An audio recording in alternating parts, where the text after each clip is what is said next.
कारुण्या नटनागरा द्वयकरा विघ्नादिदोषाहरा सबंधे जडजीव तारुणीवरा होता कृता ही धरा दातारा करुणा करावर मते द्यावे विभो गुरुजरा सर्वज्ञ श्री चक्रधर स्वामी की जय श्री दत्तात्रेय महाराज की जय चक्रधरा जय चक्रधरा ब्रह्मस्वरूपा चक्रधरा चक्रधरा जय चक्रधरा ब्रह्मस्वरूपा चक्रधरा चक्रधरा श्री चक्रधरा ब्रह्मस्वरूपा चक्रधरा ब्रह्मस्वरूपा चक्रधरा ब्रह्मस्वरूपा चक्रधरा ब्रह्मस्वरूपा चक्रधरा ब्रह्मस्वरूपा चक्रधरा चक्रधरा जय चक्रधरा ब्रह्मस्वरूपा चक्रधरा चक्रधरा श्री चक्रधरा ब्रह्मस्वरूपा चक्रधरा सर्वज्ञ श्री चक्रधर स्वामी की जय। आजचा हा पंचावतार उपहार दिन पवित्र पावन दिवस या अशा महोत्सवाच्या निमित्तानं आपण या ठिकाणी जमलेलो आहोत। या उपहाराच्या निमित्ताने या ठिकाणी थोडंफार ज्ञान देण्यासाठी या ठिकाणी आलेले सर्व आचार्यगण, आदरणीय पूजनीय आचार्य महंत श्री कृष्णराज बाबाजी कोठी, आदरणीय पूजनीय आचार्य महंत श्री भरतराज दादाजी भोजने, आदरणीय पूजनीय आचार्य महंत श्री संतराज बाबाजी शेवलीकर, आदरणीय पूजनीय आचार्य महंत श्री श्रीधर दादाजी बिडकर आणि ज्यांनी या सभेला एका सूत्रात बांधलेले असे ईशाधिष्ठित विनोद मुनीजी कपाटे, आता ज्यांचं आपण मार्गदर्शन ऐकलं तपस्विनी तेजस्विनी शास्त्री कपाटे, उपस्थित सर्व ग्रामस्थ सद्भक्त मंडळी, परभणीहून आलेले कृष्णा गार्डन मंगल कार्यालयाचे संचालक साहेबरावजी जाधव, उपस्थित सर्व पंचकोशातील गुरुपिंपरी या गावातून आलेले काही सद्भक्त मंडळी, सर्व भाविक वासनिक बंधू भगिनी, या ठिकाणी पंचावतार उपहार या निमित्त आपण परमेश्वराला भक्तीच्या मार्गाने त्याला जवळ करण्याचा प्रयत्न करणार आहोत। तुम्ही उपहाराच्या माध्यमातून त्याच्याजवळ जाण्याचा प्रयत्न करणार आहोत, परंतु परमेश्वर तुम्ही उपहार दाखविण्याच्या अगोदर तुमच्या गावात येऊन गेलेला। तुमचं एवढं भाग्य आहे, या गावच्या परमाणूचं भाग्य आहे, इथल्या मातीचं भाग्य आहे। पर ब्रह्मांड चालक, जग नियंता, तारक पोषिता, उद्धार करता आणि जीव वेचनीय उद्धरणीय परमेश्वर अवतार परिभ्रमण करीत असताना, या महाराष्ट्राच्या मातीचं परिभ्रमण करीत असताना, गंगा त्र्यंबकेश्वर पासून तर राहेरकडे जात असताना त्यांनी या गावाची निवड केली। कशामुळे केलेली असेल की या ठिकाणी असलेल्या जीवात्म्याचा अधिकार कोणाच्याही गावात परमेश्वर जात नसतो। आमच्या परभणी जिल्ह्यात कोणताच अवतार आलेला नाही, 5 अवतारातला एकही अवतार आमच्याकडून ढुकून पाहिलेला नाही, कारण आमच्या परभणी जिल्ह्याचा अधिकार नव्हता, कणव नव्हती, तिथल्या मातीतल्या परमाणूचाही सुगंध घ्यावा परमेश्वरानं, अशी सुगंध आमच्यात नव्हती. तिथल्या फुलाची नव्हती, तिथल्या झाडाची नव्हती, तिथल्या मानवाची नव्हती, तिथल्या पशुची नव्हती. आमच्या परभणीतल्या एकाही जीवाचा अधिकार असा उजरंगीत नव्हता की परमेश्वराचं पद आमच्या जिल्ह्यात पडावं. असे क्रियानिष्ठ आम्ही, कमी अधिकाराचे, कणव नसलेले. तुमचं भाग्य असं आहे, तुमची परमपवित्रता अशी आहे या जालन्या जिल्ह्याची की या जालन्या जिल्ह्यात स्वामींनी दिवाळी केली. दिवाळीचा सण आनंदाचा, सगळ्या घरामध्ये दिवे लागतात, परंतु या जालन्या जिल्ह्यात दिव्याचा प्रकाश स्वामींनी सुरुवात केलेली आहे. इथं दिवाळी केली, इथं नवरात्र केली, इथल्या संपूर्ण या गावातल्या जालन्या जिल्ह्यातल्या लोकांना त्यांनी दर्शन दिलं, तिथल्या मातीला पवित्र केलं. असा अधिकारी असलेला हा जिल्हा, या जिल्ह्याची महती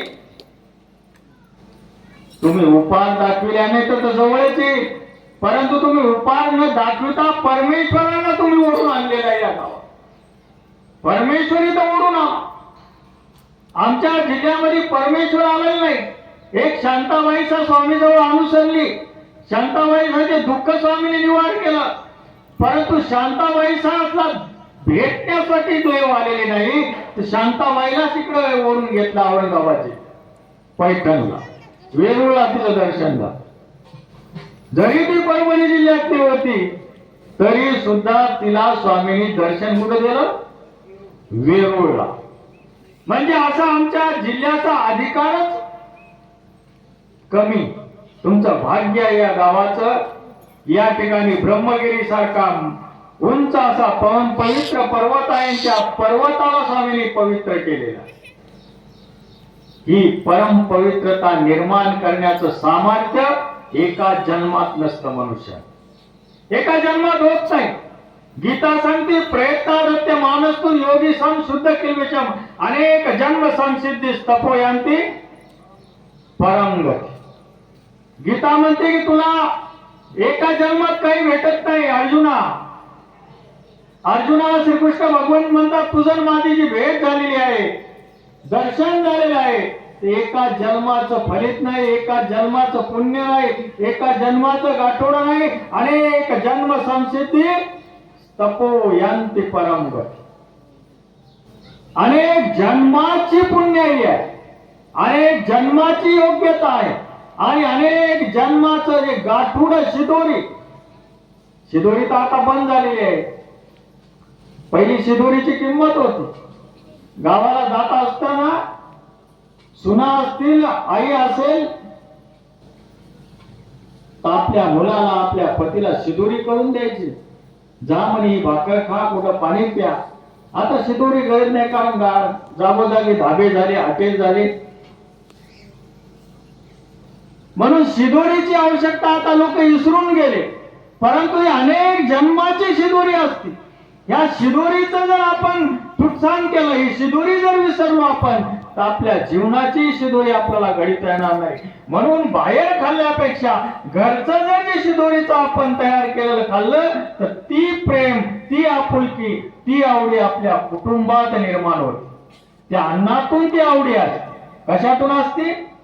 हॉटेलवर खाल्ल्याने वेळ प्रसंग खाऊ लागतो, परंतु कायम स्वरूपीच हॉटेलवर खाल्लं तर घरातल्या माणसाचं प्रेम, घरातल्या माणसाची आवडी निघून जाते. ती व्यवहाराची आहे. हॉटेल हे व्यवहार आहे आणि व्यवहार एक खोट्याचा खऱ्याचा असतो. आणि खोट्या खऱ्याच्या व्यवहारात जर आपण खाल्लं तर आपलं मनही तसं खोटं खरं निर्माण होत असतं. खरं जे घरचं आहे, सत्य घरचं आहे, सात्विकता घरची आहे, प्रेमाने केलेली भाकर आहे, आईने असेल, पत्नीने असेल, मुलीने असेल, हे जे पदार्थ घरचे खाल्ले तर त्या पदार्थाची प्रेम, आपुलकी, श्रद्धा, निष्ठा, ती निष्ठा खाणाऱ्याच्याही जीवनात निर्माण होती. म्हणून पहिले लोक बाहेरचं खात नव्हते, घरची शिदोरी खात होते. तसं परमेश्वरालाही शिदोरीची गरज आहे. ज्या ज्या व्यक्तीला परमेश्वरानं दर्शन दिलं त्या त्या व्यक्तीची शिदोरी परमेश्वराने निघालेली आहे. याच्या जीवनात शिदोरी काय आहे? म्हणून गीता सांगते की अनेक जन्माची शिदोरी पाहिजे, एकाच जन्मात परमेश्वर भेटत नाही, अनेक जन्म संसिद्धी तपोयंती परमगती, अनेक जन्माची शिदोरी आपल्या जीवनात पाहिजे. नाहीतर पैशाला काय करायचं, शिदोरी जर नसेल, संपत्तीलाही काय करायचं नाही. किती जरी पैसा असले तर कॅन्सर झाला तर नीट होत नाही, पैसा असून तरी खर्चायचा कुठं. डॉक्टर सुद्धा म्हणतात आमच्या हाताबाहेरची केस आहे, पैशाला तरी काय करायचं, पैसा असून बी उपयोग नाही. देहाच्या या नाशिवंत देह आहे या, आणि या नाशिवंत देहाला जर नीट करता येत नाही पैशानं, तर जीवात्म्याला कशाने नीट करता येईल. जीवात्म्याला नीट करायचं असेल, जीवात्म्याला स्वच्छ करायचं असेल, तर त्याला एक परमेश्वर भक्तीची शिदोरी लागते. आणि ती शिदोरी जर तुमच्या जवळ असेल तर परमेश्वर तुमचा आयता तुमच्या दारात येतो, तुमच्या गावात येतो. म्हणून शिदोरी महत्वाची आहे, आणि या शिदोरीच्या माध्यमातून परमेश्वर भेटतो. अनेक जन्मामध्ये केलेला प्रयत्न आहे, प्रयत्नांती परमेश्वर. पुरुष प्रयत्न दैवाचे सहाय्य, पुरुषाने प्रयत्न केला तर दैव सहाय्यक होतं, पुरुषाने प्रयत्न केला नाही तर दैवही सहाय्य करीत नाही. म्हणून परमेश्वराकडे जात असताना आपली शिदोरी महत्वाची. एक मुलगी होती, श्रीमंत गावचा शाहूकार होता, करोडपती त्याच्यावर संपत्ती होती. आणि मुलगी लग्नाला आल्यानंतर त्याने विचार केला की माझ्या मुलीला नवरदेव असा पाहिजे, त्याची बरोबरी कोणी न करणारा असा मालक मिळाला पाहिजे, असा जावई मिळाला पाहिजे. आणि त्याने एक सुंदर असा गाडी बंगला असलेलं घर पाहिलं, नोकरी असलेलं चाकर असलेलं घर पाहिलं. श्रीमंत घरात आपली मुलगी दिली आणि तिचा लग्न लावून दिल्यानंतर ती मुलगी बिचारी धार्मिक होती. वडील जरी श्रीमंत होते, तिला दिलेलं घर जरी श्रीमंत निवडलं वडिलांना, जावाई श्रीमंत निवडला, लग्न लावून दिलं, मुलगी सासरी गेली. सासरी गेल्यानंतर राहायला लागली. 2 महिने झाले, मुलगी एकदम खराब झाली, वाळून गेली, तिचं रक्त कमी झालं, डोळे खोल गेले, गाल खोल गेले.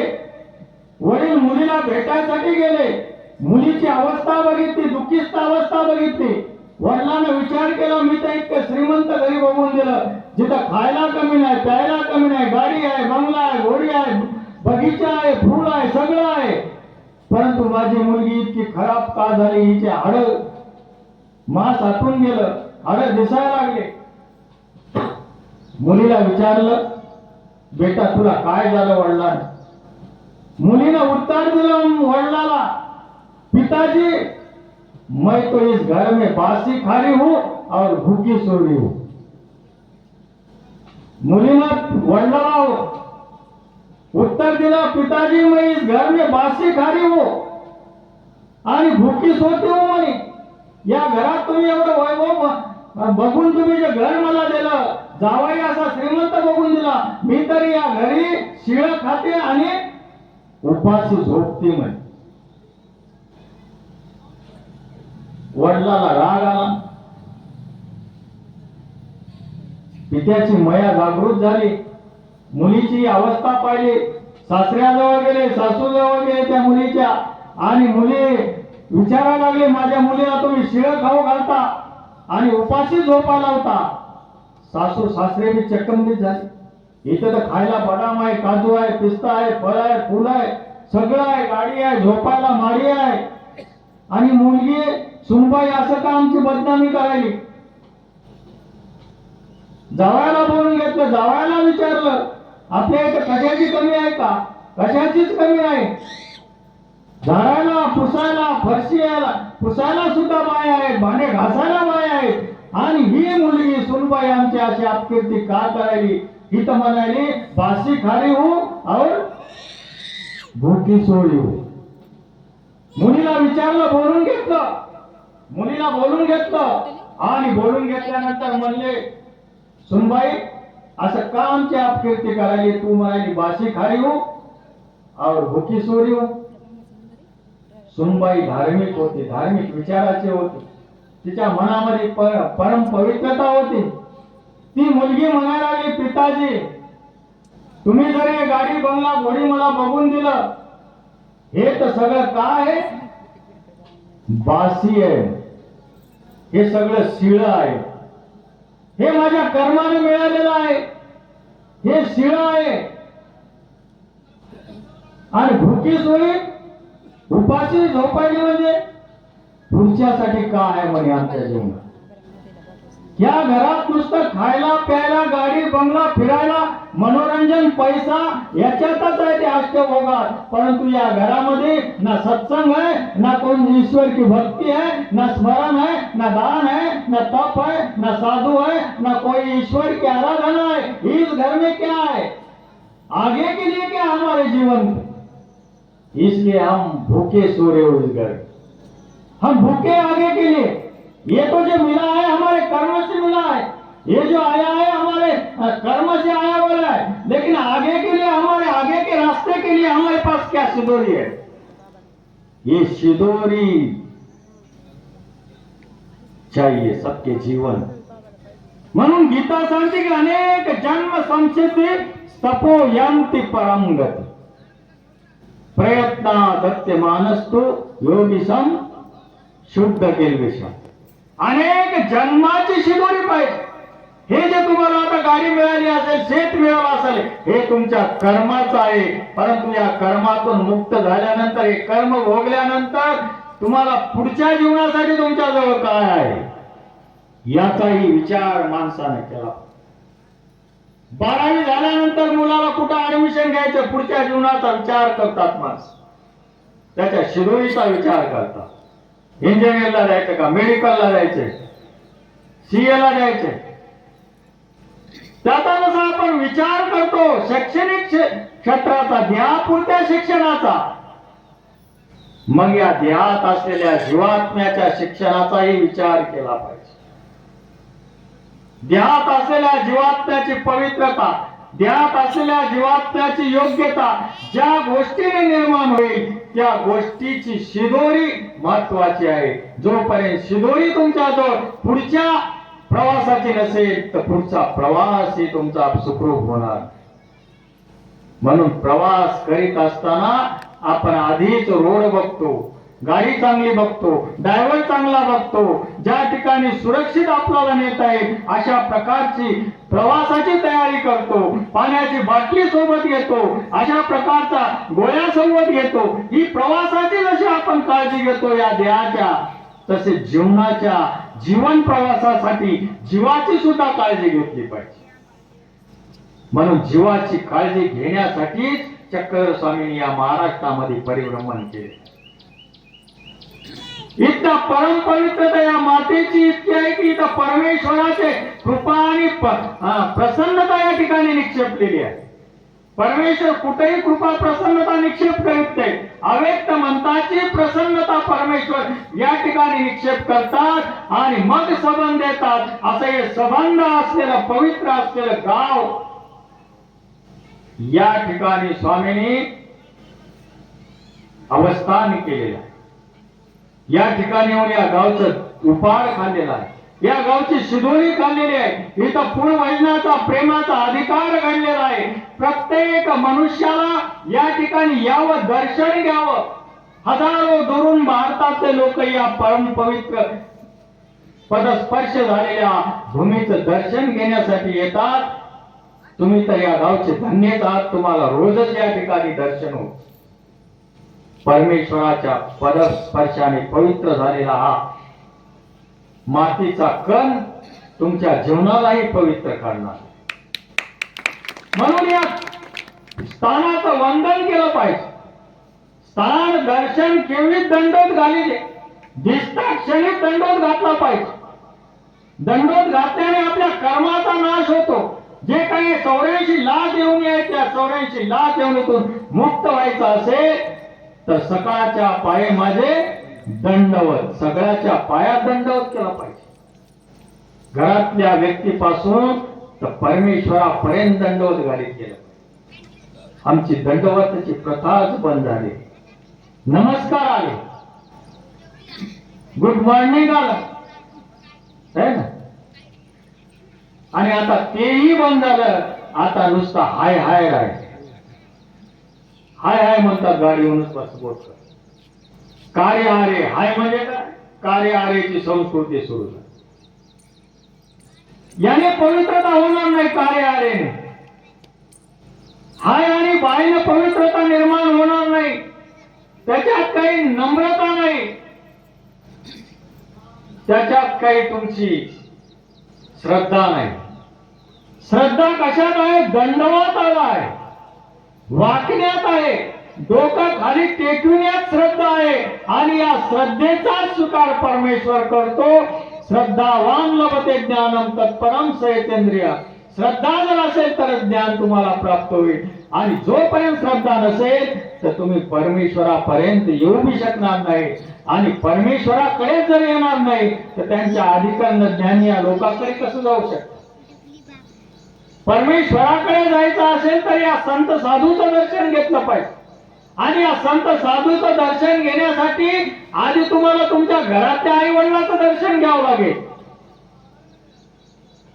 आई वडिलांचं दर्शन नाही घेत संत साधूचं कोण घ्या?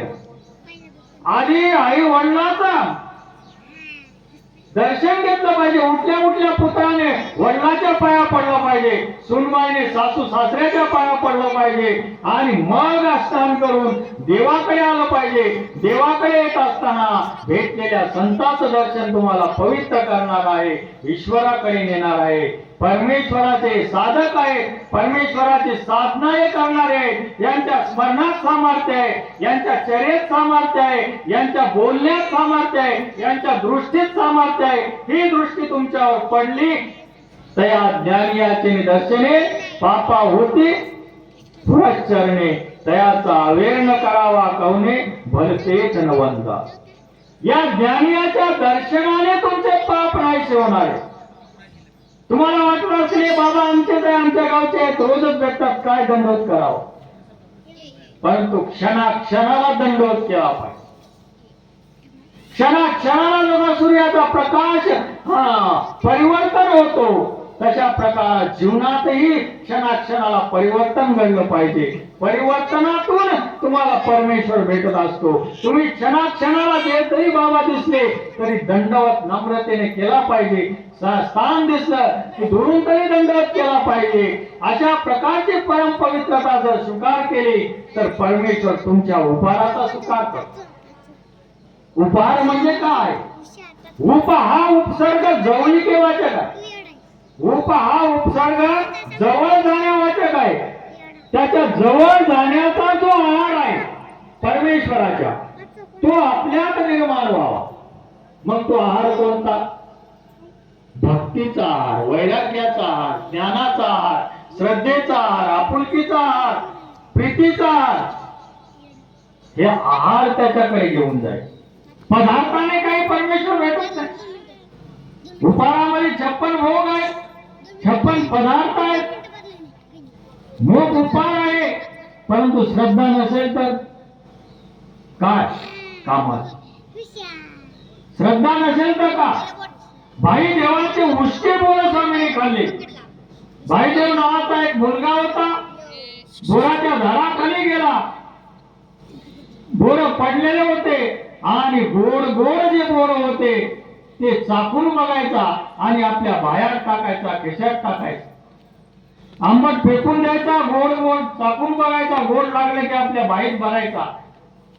आणि भिंगारला ते गोड गोड घेऊन चक्रधर स्वामी असे त्या मंदिरात जसे बसले होते तसे बसलेले होते. आणि स्वामी पुढे त्या दोन्ही बाया रेचविल्या. स्वामीला बोर अर्पण केले त्या बाईदेवाने, मुलाने, लाण्यास. स्वामीने ते उष्टे बोर, दाताचे ठसे उमटलेले ते बोर स्वामीने खाल्ले. बाईसाने पाहिलं ते बोर. बाईसा म्हणजे बाबा हे उच्चिष्टे बोर आहे, उष्टे बोर आहे. आणि त्या मुलाला बाईसा रागवतात, बटीत तू काय उष्टे बोरे बाबाला दिले का? साई म्हणतात बाई याचा भाव उष्टा नाही, बोरे उष्टे असते, परंतु याची श्रद्धा उष्टी नाही. श्रद्धा महत्वाचा आहे. पदार्थ महत्वाचा नाही, पदार्थ तर त्या परमेश्वरानेच निर्माण केलेले, हे सृष्टी त्याची आहे. तो तृप्त काम नाही, काही श्रेणी दोष व्हावा. तो तृप्त आहे, तो आनंदाने तृप्त आहे, सुखाने तृप्त आहे, दानानेही देणाऱ्यासाठी तृप्त आहे. आणि त्याने ते पदार्थ निर्माण केलेले आहेत आणि त्यानेच निर्माण केलेले पदार्थ त्यालाच आपण अर्पण करतो. त्याचेच पदार्थ त्यालाच, तर त्याला काही त्या पदार्थाची गरज आहे? त्या पदार्थाची गरज नाही. तो तृप्त कामना आहे, परंतु तुमचा भाव महत्वाचा आहे. भावाशी काही राव राणा असे भाव अपूर्व.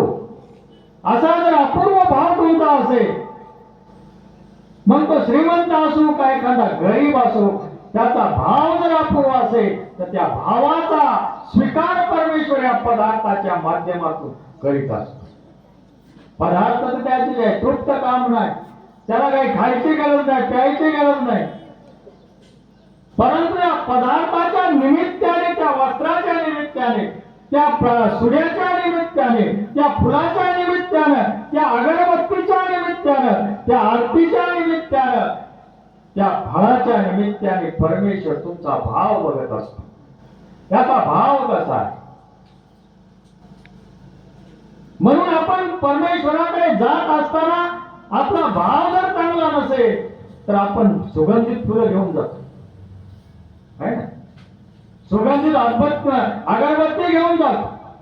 परमेश्वराला मी नाटक करताय, देवाला वाटतं याला याच्याजवळ सुगंधता नाही, याच्याजवळ पवित्रता नाही, याच्याजवळ स्वच्छता नाही, म्हणून या माध्यमाचा हा उपयोग करायला, अगरबत्तीचा, अत्तराचा, सुगंधित मोगऱ्याच्या फुलाचा, गुलाबाच्या फुलाचा. देवाला कळाले की हे कृत्रिम सुगंधाने माझ्या जवळ यायला, याच्याजवळ नैसर्गिक सुगंध नाही. नैसर्गिक जेव्हा जीवाचा सुगंध निर्माण होईल तेव्हा परमेश्वर बाईसा सारखा, रुक्मिणी सारखा, सुदाम भक्तासारखा, पाची पांडवासारखा आपल्याला जवळ करेल. परंतु ती पांडवासारखी, सुदाम्यासारखी, रुक्मिणीसारखी, बाईसासारखी परम पवित्रता, सुगंधता आपल्यात नसल्यामुळे आपण या फुलाच्या माध्यमातून, कृत्रिम वासाच्या माध्यमातून देवाला फुल अर्पण करतो आणि मनाची सुमने माझे अर्पितो भाव सौर, भावाचे अवतरण, अशा प्रकारचा सुगंधित पण दाखविण्याचा आपण प्रयत्न करतो.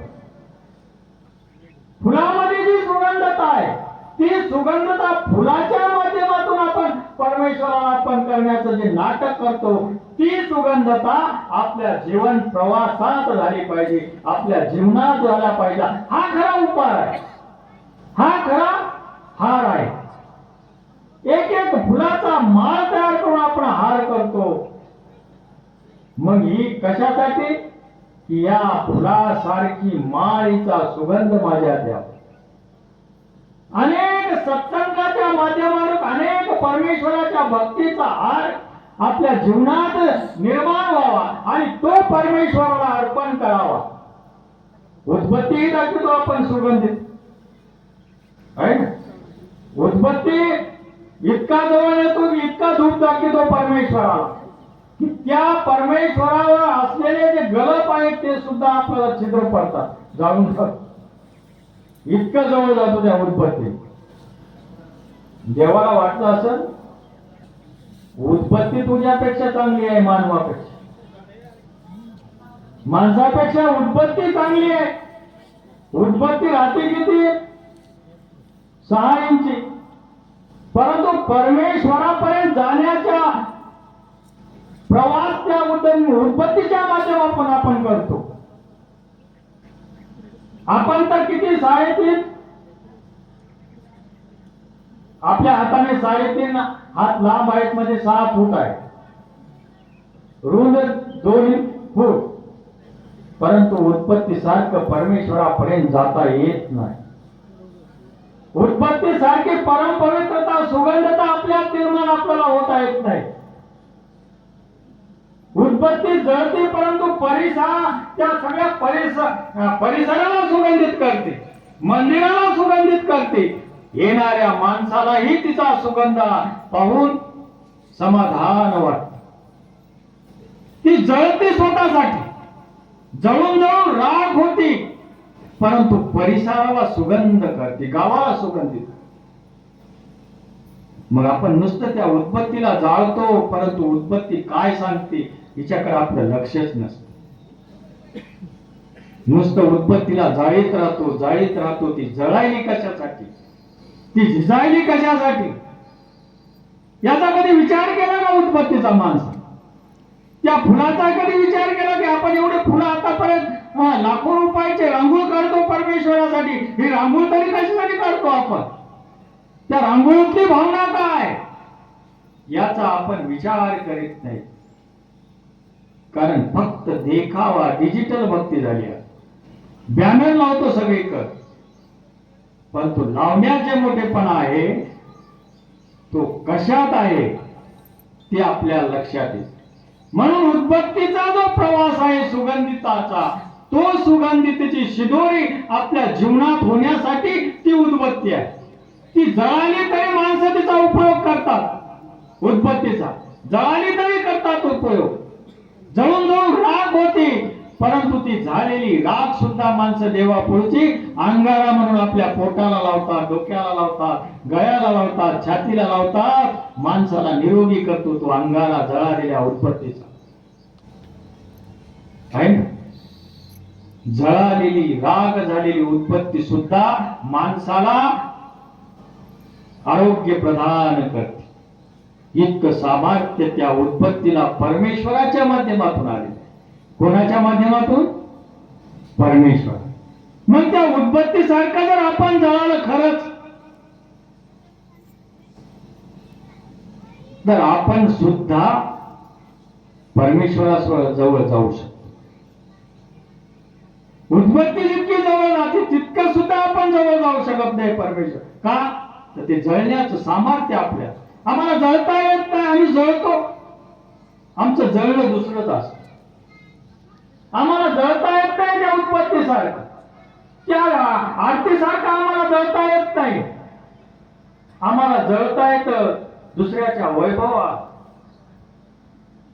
दुसऱ्याच्या संपत्तीवर, दुसऱ्याच्या गुणावर, दुसऱ्याच्या वाटचालीवर आम्ही जळतो. स्वतः काही जळता येत नाही, समाजासाठी जळता येत नाही, गावासाठी जळता येत नाही, कुटुंबासाठी सुद्धा तुम्ही जळत नाही. मग उदबत्ती सारखं लोक आम्हाला कशाला माथ्याला लावतात?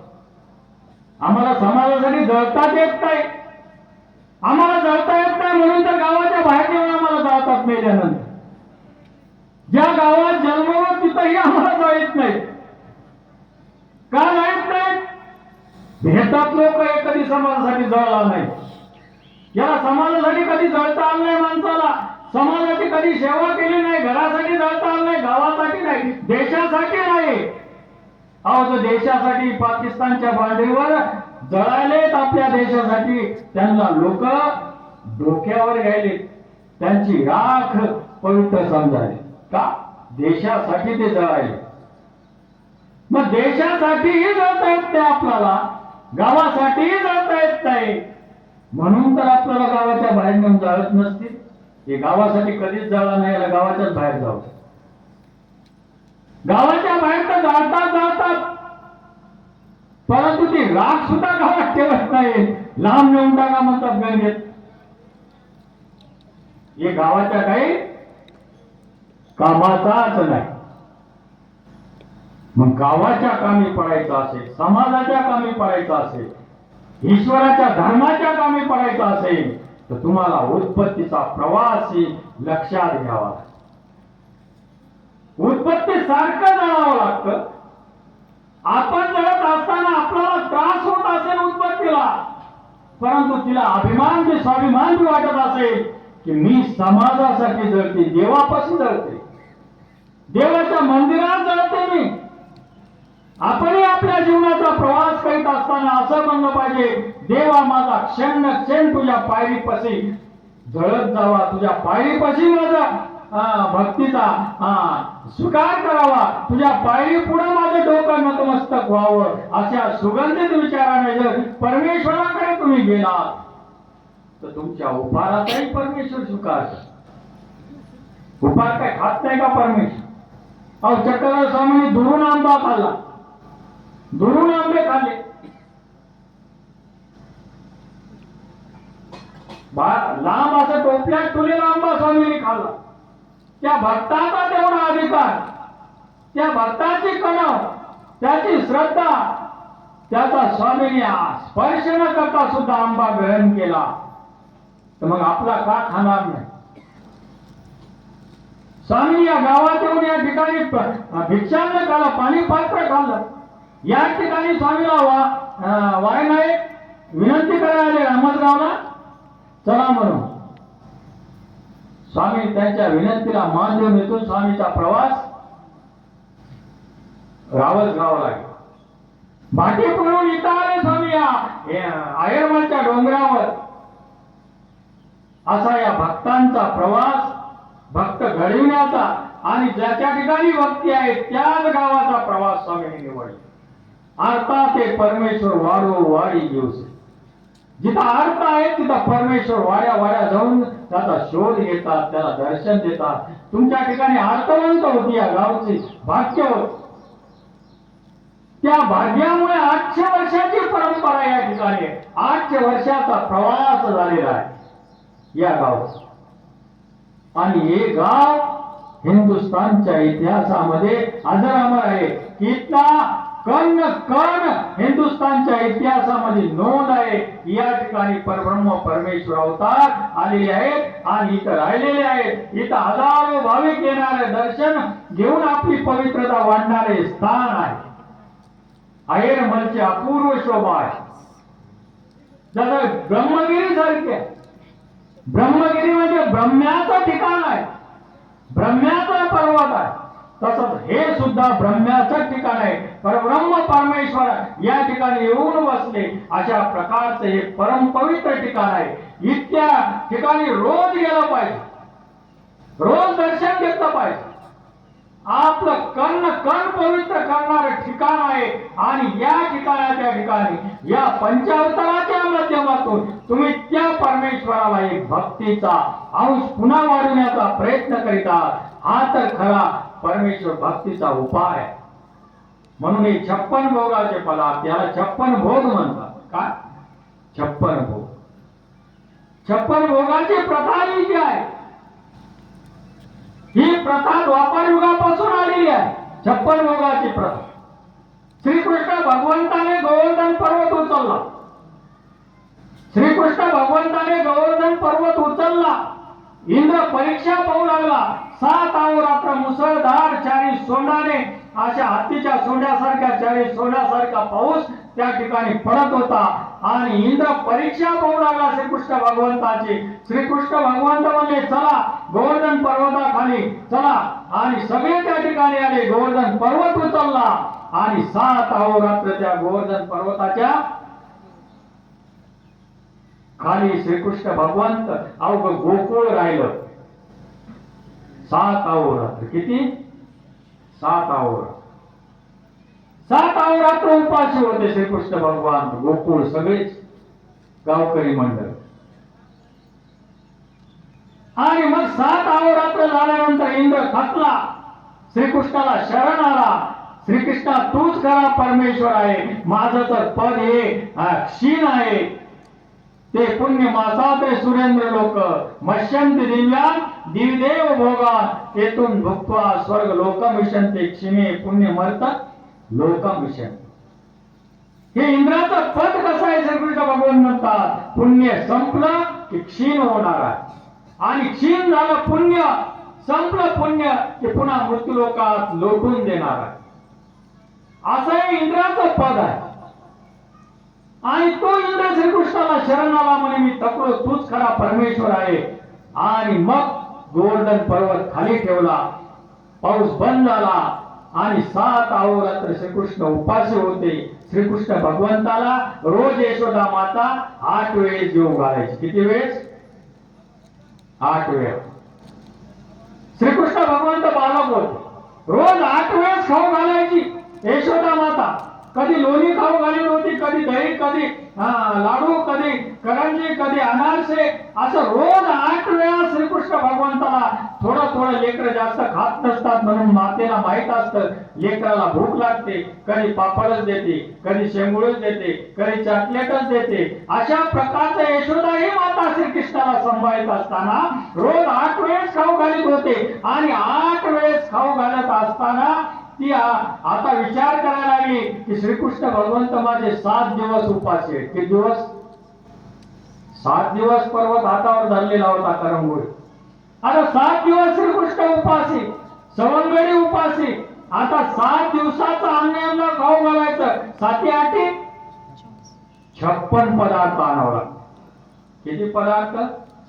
आता रोजचे 7 दिवसाचे वेगवेगळे पदार्थ खाऊ घालायचे यशोदामा. मग तिनं काय केलं? त्या गोकुळातल्या सगळ्या गवळणीला सांगितलं की तुमच्या घरातले सगळे पदार्थ घेऊन या वेगवेगळे. आणि गवळणीने सगळे 56 पदार्थ घेऊन आले आणि त्या ठिकाणी गोवर्धन पर्वतावर त्या गोवर्धन पर्वताची पूजा करून ते 56 भोगाचा स्वीकार केला, 56 पदार्थाचा. आणि त्या दिवसापासून 56 भोगाचा उपार सुरू झाला. 56 भोग पदार्थ अर्पण करण्याचा उपार सुरू झाला. इकडे थोडी प्रथा कमी आहे, परंतु उत्तर भारतात ही प्रथा भरपूर आहे. लग्न असेल, काही वास्तुशांती असेल की 56 भोगाचा उपार आहेच. म्हणून हे 56 पदार्थाच्या माध्यमातून श्रीकृष्णाला आळवण्याचा प्रकार आहे, श्रद्धेचा प्रकार आहे, भावनेचा स्वीकार आहे. आणि हा पदार्थ परमेश्वराने निर्माण केला आणि परमेश्वरालाच अर्पण करावं. देवती सकळ देवाचा आहे, स्वामध्ये साधे हो हे सकळ देवाचं आहे. आणि देव देईल ते आपला आहे, देव देणार ते आपला आहे. म्हणून देवाने दिलेले जे पदार्थ आहे, देवाने दिलेली आपल्याला जी भाकरी आहे, त्या भाकरीचा उपहार परमेश्वराला आपण दाखवला. घरात होणारा जो काही पदार्थ असेल, सकाळी उठल्यापासून तर संध्याकाळी झोपेपर्यंत जे काही आपण पदार्थ करीत असतो घरी, ते पदार्थ परमेश्वराला अर्पण करावं. ब्रह्म अर्पण ब्रह्मावीर ब्रह्माग्र ब्रह्मणावृतम ब्रह्म आहे तेन कर्तव्यम ब्रह्म कर्म समाधी. गीता सांगते की ब्रह्म अर्पण करा. कोणाला अर्पण करा? परमेश्वराला अर्पण करा. म्हणून काही संकल्पाची संकल्पना. आपण आपल्या ताटापुढे काय करतो? जेवत असताना संकल्प सोडतो ना. जे संकल्प सोडून जर तुम्ही ते खाल्लं नाही तर त्या अन्नाचा बाधा झाल्याशिवाय राहणार नाही. तुमचं आरोग्य ठीक राहणार नाही. तुमचा बीपी वाढेल, शुगर वाढेल, घरात चिडचिडपणा होईल, भांडणं होतील. मग ते आहार तामस असेल, राजस असेल. मग या आहाराला सात्विक करायचा असेल, त्याच्यात निर्गुण सत्व भरायचं असेल, ईश्वराची कृपा दृष्टी त्या पदार्थावर टाकायची असेल, तर तुम्हाला कृष्ण अर्पण म्हणून संकल्प सोडावा लागेल. काय करावं लागेल? श्रीकृष्ण अर्पण. पंचकृष्णाला अर्पण. ब्रह्म अवीर आहे ते ब्रह्म्याचे पदार्थ. ब्रह्म्या तुलाही आणून मी अर्पण करतो. माझं काही नाही, तू निर्माण केलेला आहे, परंतु तुझेच पदार्थ तू मला दिलेले आहेस. माझं भाग्य आहे, तुझा प्रसाद मला दिलेला आहे. आणि हा प्रसाद आहे सर्व दुःखांना. प्रसाद सर्व दुःखाचा नाश करत असतो. म्हणून याचा प्रसाद व्हावा यासाठी मी तुला अर्पण करतो, तुला संकल्पित करतो. माझं काही नाही, हे तन मन धनही तुझं आहे, तुला अर्पण करतो. अशा विचाराने जर त्या परमेश्वराकडे तुम्ही गेलात तर तुमचा पदार्थ सुद्धा परमेश्वर स्वीकारतो. म्हणून श्रद्धा महत्वाची आहे. पदार्थ महत्वाचा नसून श्रद्धा महत्वाची आहे, भक्ती महत्वाची आहे. आणि ही श्रद्धा तुम्हाला ईश्वरापर्यंत नेणार. ही श्रद्धा जर राहिली तर तुम्ही कधीही व्यभिचाराने वागू शकणार नाही. ही भक्ती जर असेल तर तुमचं आचरण सुद्धा स्थिर असेल. म्हणून घराघरातल्या प्रत्येक व्यक्तीने परमेश्वराकडे जात असताना आपलं निर्मळ मनाने, स्वच्छ मनाने, घंटा वाजवतो आपण, घंटा सांगतो की या जगात तू एकटाच आहे. घंटा वाजतो, लोलक मधात एकच असत. संपूर्ण गोल असता आणि लोलक काय असतात? जे वाजवतात, नाद करतो तो एकटाच असतो. आणि तो नाद करून सांगतो, माणसा तू मला वाजवायला, परंतु तू वाजवण्याकडे लक्ष देईना. तू मला वाजवतो रोज, परंतु माझ्या आवाजाकडे तुझं लक्ष नाही. मी या ब्रह्मांडात जसा या गोलकात एकटा आहे, तसा तू या ब्रह्मांडात गावात सगळा एकटाच आहे, एकटाच जाणार आहे. तुझ्या पुढे कोणीच येणार नाही. कोण कोणाचा आहे? जबलक जीवे माता रोए, बन रोए 10 मासा, 13 दिन तक प्रिया रोए, फिर करे घरवासा. मुलगा सरला तर आई छाती काढून रडती. बन रोए 10 मासा, बहीण 10 महिने 12 महिने रडती. माझा भाऊ गेला, दिवाळीला येत होता, राखी बांधायला येत होता, साडी चोळी करीत होता, पुन्हा बंद होत. त्या बहिणीचंही रडणं. 13 दिन तक प्रिया रोए. कबीर म्हणतो 13वी पर्यंतच बायको रडते. जिच्यासोबत विवाह केला, धर्मेचं, अर्थेचं, कामेचं, मोक्षेचं स्त्री वंचून आहे.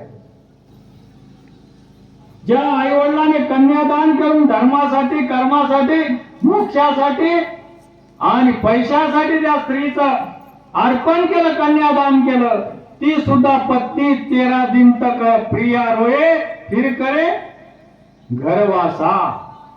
पुन्हा आपापल्या कामाला लाग. कोण कोणाचा आहे ना? कोणीच नाही. म्हणून तो घंटा सारखो की तू एकटा आलास, एकटा जायचाय हे लक्षात ठेव.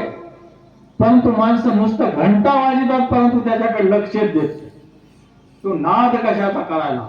त्याचा आवाज काय? कान उघडून कानात तुम्हाला कंठाळ्या बसून सांगतो तो घंटा, परंतु त्याच्याकडे आपलं लक्ष नाही. म्हणून पंचावराताच्या माध्यमातून जर त्याच्याकडे जायचं असेल तर त्या उदबत्तीचा, त्या फुलाचा, त्या घंट्याचा जो काही जी प्रेरणा आहे, ती प्रेरणा आपल्या हातात पाहिजे. ती प्रेरणा घेऊन त्या परमेश्वराच्या दारात चौकटीत केले. ते चौकट पे सर रख दिया आहे ना. तुझ्या चौकटीवर मी शिर आता अर्पण करणार आहे, परंतु या चौकटीवर शिर अर्पण करण्यापुढे माझ्या डोक्यातले जे विचार आहे, जो कचरा आहे, हे कचरा निघणं महत्वाचं आहे. डोक्यातला कचरा जर असेल तर चौकटवर शिर ठेवून बी महत्वाचं नाही है ना. ते पदार्थही महत्वाचे नाही. पदार्थाचे काही जास्त 56 भोगच लागतात त्याला प्रसन्न करा असं काय नाही. सुदामाजवळ काय होतं? काहीच नव्हतं. अंगावर कपडे नव्हते, शरीरात ताण बी नव्हतं, आणि थोडेसे पोहे ते घेऊन आला. किती आले? चिमूटभर. त्याच्यातलेही 2-3 दाणे श्रीकृष्ण भगवंतानं खाल्ले. रुक्मिणीने तर अर्धे घेतले ओढून, सगळे खाऊ बी दिले नाही. सगळं खाल्लं असतं तर सगळं देऊन टाकलं असतं कृष्णाने.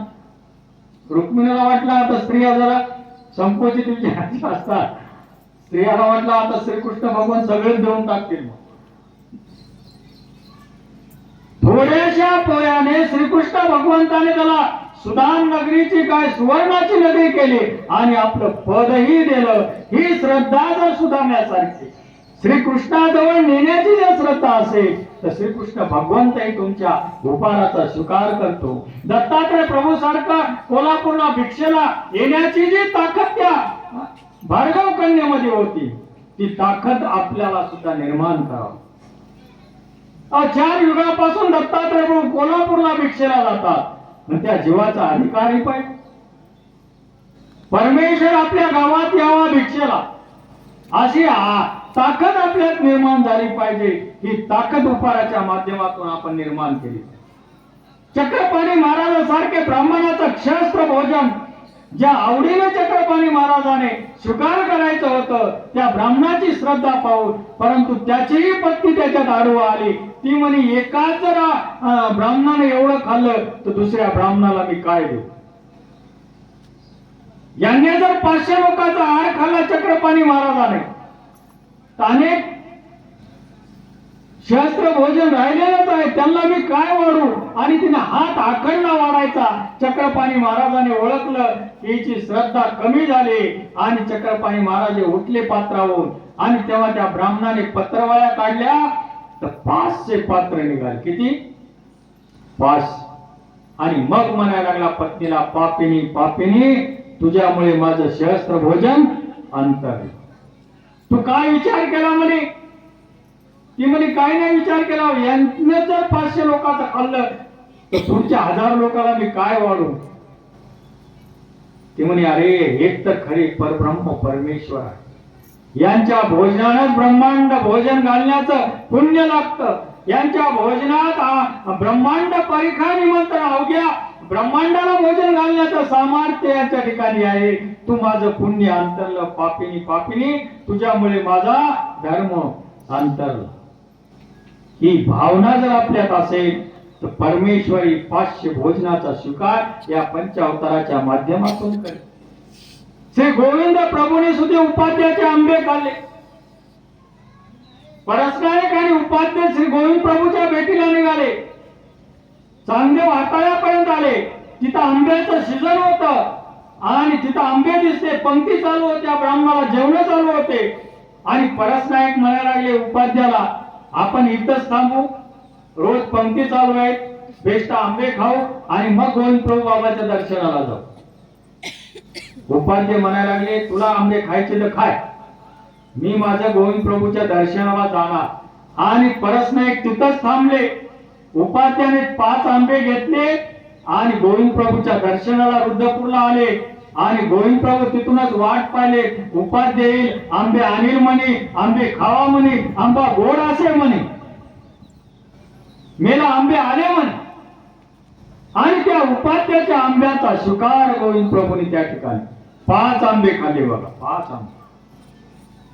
ती श्रद्धा, ती आपुलकी, ती निष्ठा, परमेश्वराकडे जायचं तर परमेश्वर डोळ्यापुढे दिसला पाहिजे. परसनायक बसले तिथंच, त्यांचे देव बी गेला आणि धर्मही गेला. म्हणून एखाद्या तीर्थाला जात असताना, एखाद्या देवाकडे जात असताना, मंदिरात येत असताना डायरेक्ट घरून निघाला की मंदिरातच आलं पाहिजे. मनात जर कोणतं काम निघालं तर आधी देवाचं दर्शन घेतलं पाहिजे आणि मग काम केलं पाहिजे. नाही तर जाऊ द्या, देव कुठं जाणार आहे, आपण जाऊ बाहेरच बघू आणि मग देवाकडे. मग तो वेळ गेली, सिद्धी गई 12 वर्ष. एकदा सिद्धी निघून गेली की 12 वर्ष पुन्हा योग येत नसतो. म्हणून हा देव दर्शनाचा उपाराचा जो योग आहे, जो वेळ तुम्हाला प्राप्त झाला, एखादी या ठिकाणी पदयात्रा येत असेल, तिला अन्नदान करायचा योग असेल, कारण तीर्थ आहे, स्थान आहे, या स्थानाच्या निमित्ताने ते पदयात्रे करून येत असतात. तोही परमेश्वर भक्तीचाच एक उपाराचाच प्रकार आहे. म्हणून त्या निमित्ताने सगळे गावकरी मंडळीने त्या पदयात्रेचं स्वागत तुम्ही करतात. आमचीही पदयात्रा या ठिकाणी 2दा येऊन गेलेली आहे. तुमचं भाग्य आहे की परमेश्वराच्या पावलावर पाव दर्शनासाठी पदस्पर्शाने पवित्र झालेल्या त्या पावन तीर्थाचं दर्शन घेण्यासाठी त्या मार्गाने तीर्थ करू येतात. त्यांचे विचार सुद्धा शुद्ध असतात. ते मग तुमच्यासारखेच आहेत, ग्रस्त आहेत, परंतु 15 दिवसाच्या त्या कालावधीत ते संन्यासासारखेच असतात. 15 दिवस ते संन्यासीच असतात. पहिले 14 दिवस वनवास करायचे ना. रामायणातला 14 दिवस वनवास, पोत्याचा ड्रेस घालायचे कशासाठी? की तो अधिकार निर्माण व्हावा. तशा प्रकारे हा परमेश्वराच्या तीर्थाचं दर्शन घ्यावं. परमेश्वर ज्या ज्या गावात गेले तो तर भेटला नाही परमेश्वर, परंतु त्यांची पवित्र जागेचं तरी दर्शन घ्यावं. परमेश्वर तर भेटणारच नाही, आपला अधिकारी नाही. आणि तो अधिकार निर्माण करायचा असेल परमेश्वर भेटीचा, त्यांचं साधन दर्शन घ्यावं लागेल. स्थान, प्रसाद, भिक्षुक आणि वासनी. या चारही पदार्थाचे स्थान किती पवित्र येतं. परमेश्वराने सांगितलं की स्थान देखत दंडवत घालीचे. घडला अविधी परिहार होतो या प्रसाद सेवेनं. प्रसाद किती पवित्र आहे. तामस काळी सत्व येतं. हा भिक्षुक किती पवित्र आहे. हा परमेश्वराच्या दर्शनाची भिक्षा मागतो. आणि हा तुमच्या सारखे वासनिक सुद्धा इतके पवित्र आहेत. यांची वासना सुद्धा परमेश्वराचे दर्शन होण्याची आहे. या चारही पदार्थाचं साधकाचं दर्शन घेतलं पाहिजे. या उद्देशातून हे उपहाराचं निमित्त आहे. उपहार म्हणजे स्थान, प्रसाद, भिक्षुक, वास्तविकाचं दर्शन व्हावं. आणि या बहुताच्या समावेशाने परमेश्वराची उपासना करावं. परमेश्वराला भक्तीने आळवावं, भक्तीने बोलवावं, भक्तीने त्याला इथं आमंत्रित द्यावं. आणि या नाशक्या पदार्थातून देवा तुझं मला शाश्वत पद दे, शाश्वत असं अनित्य पद दे की ज्या ठिकाणी जे नित्य पद आहे जे अनित्य नाही अशा प्रकारचं जे नित्य पद आहे त्या नित्य पदाला मला प्राप्त करे. अनित्य पदार्थ जरी असतील परंतु या अनित्याच्या माध्यमातून तर परमेश्वर भेट. अनित्यातून तर नित्य पदार्थ भेट. म्हणून हे अनित्य पदार्थाचा उपहार परमेश्वराला अर्पण करा. आणि तो तुम्ही अर्पण करायला तुमचं भाग्य आहे. याच्यात कोणी मीठ आणून जरी टाकलं तरी ते सुद्धा पवित्र आहे. कोणी याच्यात एखादी चटणीचा प्रकार आणून ठेवला असेल तर चटणी सुद्धा.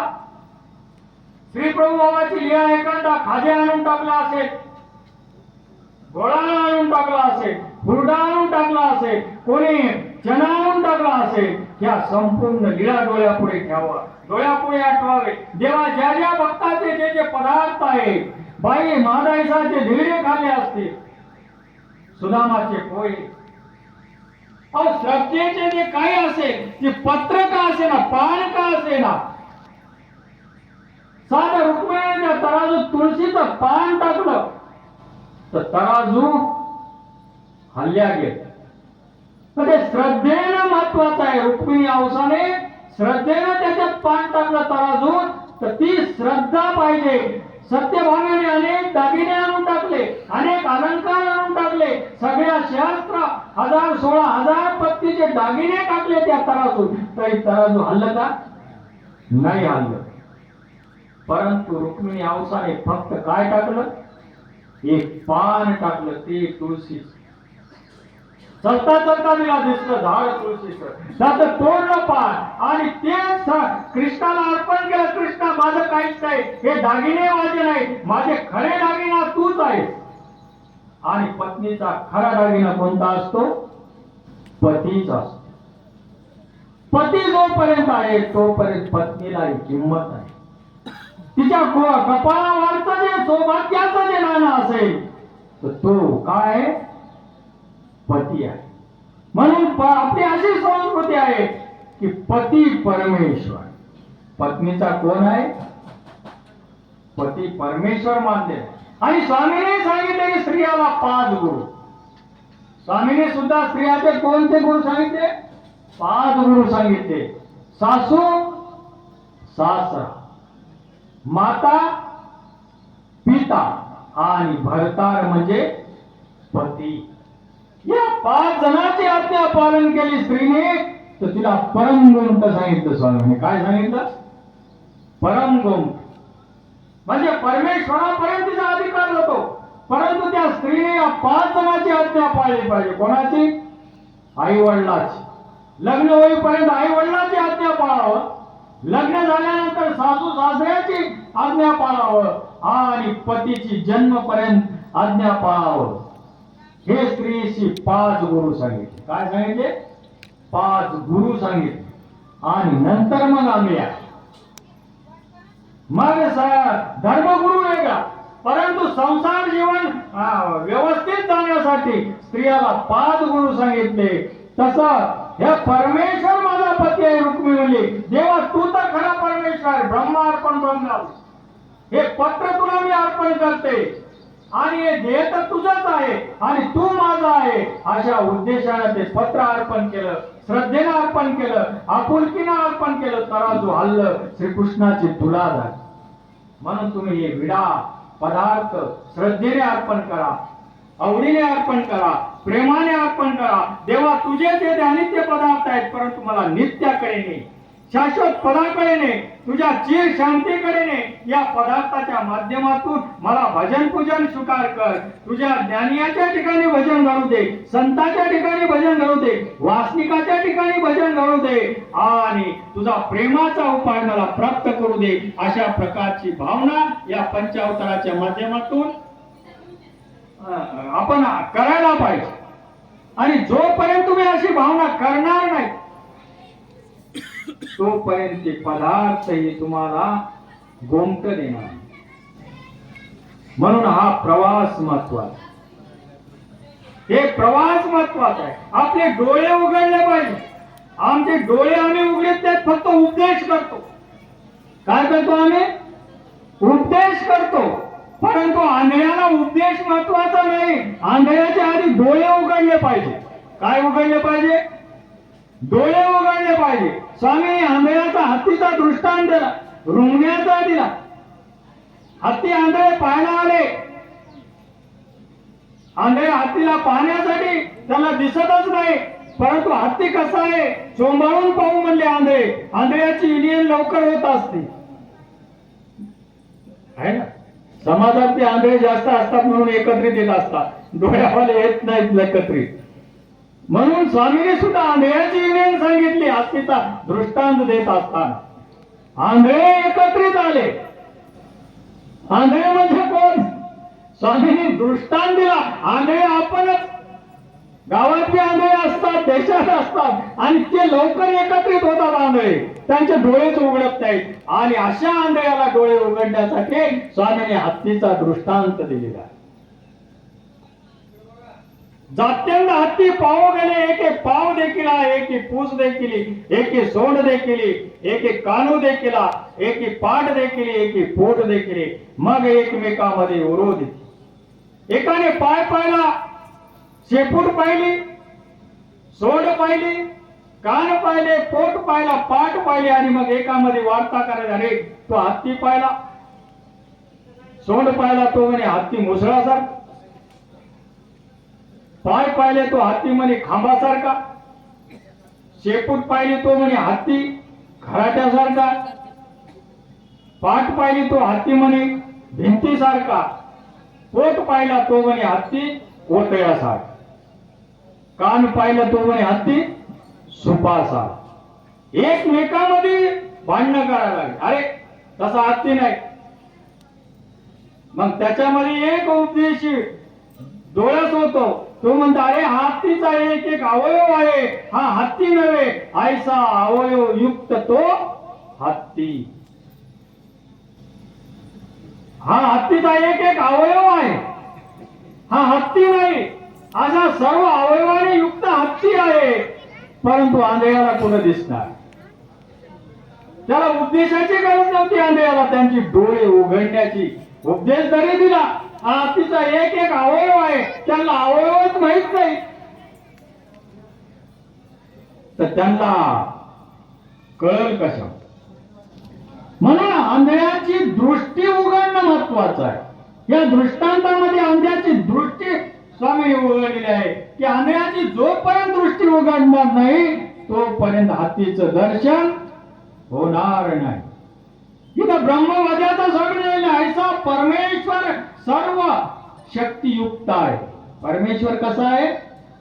सर्व शक्ती आहे. जो जयाशी शक्ती प्रगट आहे तो तयाशीच परमेश्वर म्हण. ज्याला जी शक्ती प्रगट झाली तो त्यालाच परमेश्वर म्हण. परंतु स्वामी म्हणतात ही शक्ती परमेश्वर नाही. परमेश्वराची शक्ती अलगच आहे. या शक्तीला धरून अनंत शक्तियुक्त परमेश्वर आहे. के अचिंत्य अनंत शक्ती, के चिंतामणी कामधेनु. कोणीकडे अनंत शक्तियुक्त परमेश्वर आहे आणि कोणीकडे चिंतामणी ही शक्ती आहे. असा अनंत शक्ती परमेश्वर जर पाहायचा असेल तर आपल्याला डोळे उघडावं लागतील. काय उघडावं लागतील? डोळे उघडावा. उपदेश महत्वाचा नसून डोळे आधी उघडावे लागते. आपली दिव्य दृष्टी उघडायला पाहिजे. अर्जुनाला श्रीकृष्णाने गीता सांगितली, 10 अध्यायापर्यंत सांगितले, परंतु अर्जुनाच्या लक्षात येईना, उपदेश त्याला समजना. मग त्याला स्वामींनी काय दाखविलं? विश्वरूप दर्शन 11व्या अध्यायात डोळे उघडले त्याचे. तसे जोपर्यंत आंधळ्याचे डोळे उघडणार नाहीत, तुमची दृष्टी तुमची उघडणार नाही, तोपर्यंत तुम्हाला परमेश्वर भेटणार नाही. आणि हा उपहार म्हणजे, हे पदार्थ म्हणजे डोळे उघडण्याची प्रक्रिया आहे. तुमचे डोळे उघडून परमेश्वराकडे पाहण्याचं सामर्थ्य, दिव्य दृष्टी आपल्या जोपर्यंत येणार नाही, तोपर्यंत पदार्थ परमेश्वर स्वीकार करणार नाही. या ठिकाणी मी हे सांगू इच्छितो की आपण सर्वांनी या परमेश्वराचं ज्या ज्या ठिकाणी स्थान असेल, 5 अवताराचे ज्या ज्या ठिकाणी तीर्थ असतील, त्या त्या ठिकाणी जाऊन आपल्या या देहाच्या उपहाराचा परमेश्वराने स्वीकार करावा. हे देह देवा तुझा आहे, हे नाशिवंत देह, परंतु हे नाशिवंत देह तुझ्याशिवाय या देहातून आम्ही मुक्त होऊ शकत नाही. ही मुक्त करण्याची संकल्पना, सामर्थ्य तुझ्यात आहे आणि तू आम्हाला ती ज्ञान दृष्टी दे. अशा प्रकारचं आपण प्रत्येक स्थानाच्या ठिकाणी जाऊन उपहाराच्या माध्यमातून प्रार्थना करावी. मला या ठिकाणी संतराज बाबाजी शेवलीकर आणि विनोद मनोजी कपाटे यांनी या ठिकाणी बोलून आपले दर्शन करण्याचा योग आणून दिला. या तीर्थस्थानाचा, आपल्या संत साधूचा आणि आपल्या पवित्र वासनिकाच्या दर्शनाचा आम्हाला लाभ दिला. त्यांचे आम्ही आभार मानतो. विनोद मनोजी कपाटे यांचा आभार मानतो की त्यांनी या पवित्र साधकाला आम्हाला तुमच्या दृष्टीने आम्ही पवित्र होणार अशी संकल्पना त्यांनी या ठिकाणी आम्हाला अवसर प्राप्त करून दिला. त्याबद्दल विनोद मुनीजीचं आम्ही स्वागत करतो. काही चूक भूल झाली असेल बोलताना, या अधिकडनं बाबाजी लोकांपुढे काही गलत शब्द गेले असतील, यांची क्षमा मागतो आणि माझे लांबलेले 2 शब्द या ठिकाणी समाप्त करतो. यानंतर उपहार दाखविल्या जाणार आहेत, पंच आरती होईल. दंडवत प्रणाम.